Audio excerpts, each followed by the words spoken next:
Okay, well, thank you, Mayor Sullivan and Council, for the opportunity to address you this evening. And I'm going to talk to you about increasing cycling, or funding for cycling in the capital plan to $20 million. And I apologize, I was running out of ink, so one or two of those handouts may not quite be as crisp as it should be.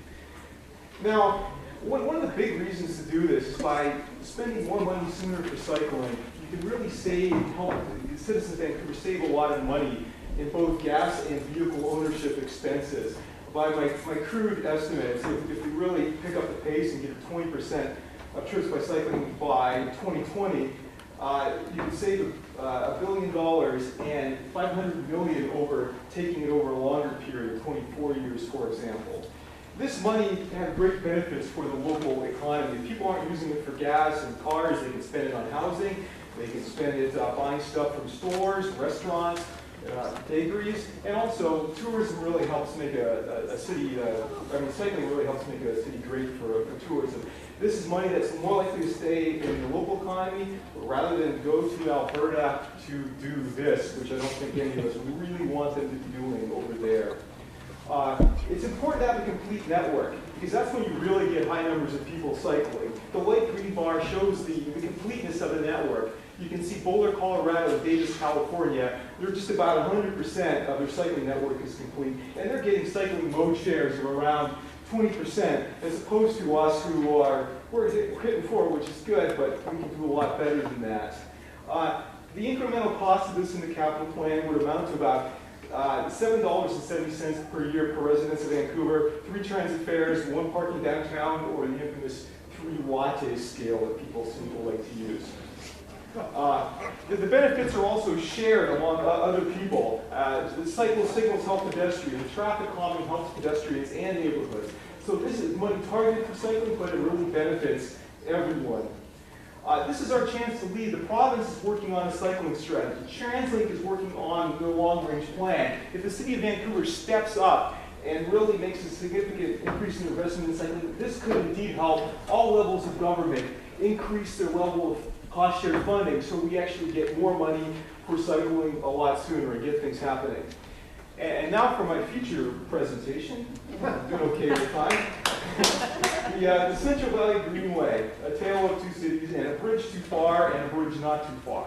I wish I could say the 2 cities were Vancouver and Copenhagen, and the bridge too far was in Copenhagen.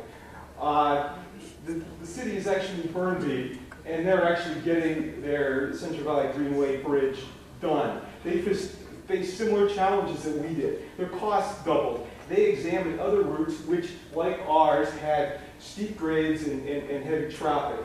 And I guess just to stop, I think you're all familiar with the issue with the Central Valley Greenway around Clark and 6th and the dangerous intersection of the slope there. And by the way, I'm really glad to see the Greenway coming along. It's really quite exciting. I don't want to be too negative here. The thing is, Burnaby found a solution. The staff rolled up their sleeves, they redesigned the bridge, they cut $1 million off the cost, and then council stepped up and approved an additional $2 million for the bridge. And by the way, they also did this other bridge for $2 million that won awards. It looks really nice. Now, the bridge in Vancouver is probably going to cost about $15 million. 3 times that of the Burnaby Bridge. However, we have 3 times the population and 14 times the number of cyclists. Burnaby, in this case, is building for the future. This shows you just how important paths are in encouraging physical activity. The number 1 thing that's going to encourage people to be physically active, this is a survey the City of Vancouver did, is access to paths, trails, and green space. And another thing is convenient access to activities. And this Greenway connection will do that. It will help connect the east side with the paths around the seawall and all the great community facilities being built down at Southeast Falls Creek. Not a substitute for community centers on the east side, but certainly gives people options. This shows the top forms of physical activity. And in the top 4, walking, well, there's weightlifting, but then there's running, jogging, and cycling. And all these people will use that. I'm running out of time here. We've been waiting over 20 years. We've already invested a lot of money. Peter Ledge, voters want solutions now. You don't want to be in an election campaign when the rest of the Greenway is complete, when people are wondering, when this is going to be done. And much better to have a solution when the Greenway is complete this fall, rather than having people asking, when are you going to come, when are you going to finish this thing? People have been waiting 20 years since the completion of the BC Parkway.